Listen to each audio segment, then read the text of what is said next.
আসন্ন ত্রয়োদশ জাতীয় সংসদ নির্বাচন সামনে রেখে বিএনপি ও তার মিত্রদের মধ্যে আসন সমঝোতা দেখতে যতটা সহজ, বাস্তবে ততটাই জটিল হয়ে উঠছে।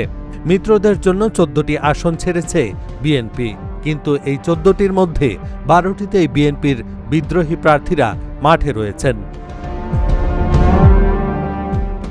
ঢাকা 12 আসনে জোট প্রার্থী বিপ্লবী ওয়ার্কার্স পার্টির সাইফুল হকের বিপরীতে বিএনপি থেকে বহিষ্কৃত সাইফুল আলম নীরব মাঠে রয়েছেন। ভোলা 1 আসনে জোটের শরিক বিজেপি চেয়ারম্যান আন্দালিব রহমান পার্থকে প্রার্থী করায় আগে মনোনয়ন পাওয়া বিএনপি নেতা গোলাম নবী আলমগীর বিদ্রোহী অবস্থানে আছেন। বগুড়া 2 আসনে নাগরিক ঐক্যের মাহমুদুর রহমান মান্নার মনোনয়ন নিয়েও জটিলতা তৈরি হয়েছে। ঋণখেলাপির অভিযোগের পাশাপাশি তার আসনে রয়েছেন বিএনপির মীর শাহে আলম বিদ্রোহী প্রার্থী। পটুয়াখালী 3 আসনে গণ অধিকার পরিষদের নুরুল হক নূরের বিপরীতে বিএনপি থেকে বহিষ্কৃত হাসান মামুন শক্তভাবে মাঠে আছেন, ফলে উদ্বেগ বাড়ছে নূরের। ঝিনাইদহ 4 আসনে গণ অধিকার পরিষদ থেকে বিএনপিতে আসা রাশেদ খানের বিপরীতে বিএনপি নেতা সাইফুল ইসলাম ফিরোজ স্বতন্ত্র প্রার্থী হিসেবে মাঠে আছেন।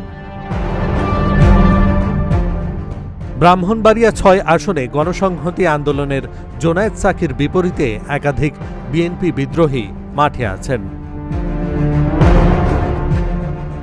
যশোর 5 আসনে জমিয়তে উলামায়ে ইসলামের মুফতি রশিদ বিন ওয়াক্কাসের বিরুদ্ধে বিএনপির শহীদ ইকবাল স্বতন্ত্র হিসেবে মাঠে আছেন।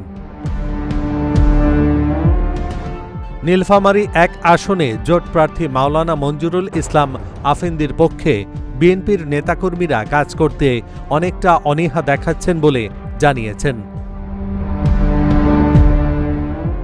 নারায়ণগঞ্জ 4 আসনে জমিয়তে উলামায়ে ইসলামের মনির হোসাইন কাশেমির বিপক্ষে বিএনপির 2 বহিষ্কৃত নেতা থাকায় জোট প্রার্থী চাপে আছেন। সিলেট 5 আসনে মাওলানা ওবায়দুল্লাহ ফারুকের বিপরীতে বিএনপির বহিষ্কৃত মামুনুর রশিদ মাঠে আছেন। ব্রাহ্মণবাড়িয়া 2 আসনে মাওলানা জুনায়েদ আল হাবিবের বিরুদ্ধে ব্যারিস্টার রুমিন ফারহানা ও SN তরুণ দে মাঠে থাকায় জোট প্রার্থী বেকায়দায় পড়েছেন, যদিও এদের দুজনকে বহিষ্কার করা হয়েছে।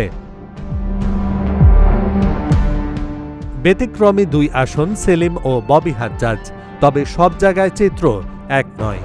লক্ষ্মীপুর 1 আসনে শাহাদাত হোসেন সেলিম এবং ঢাকা 13 আসনে ববি হাজ্জাজের ক্ষেত্রে বিএনপির বিদ্রোহী প্রার্থী না থাকায় পরিস্থিতি তুলনামূলক স্বস্তিকর।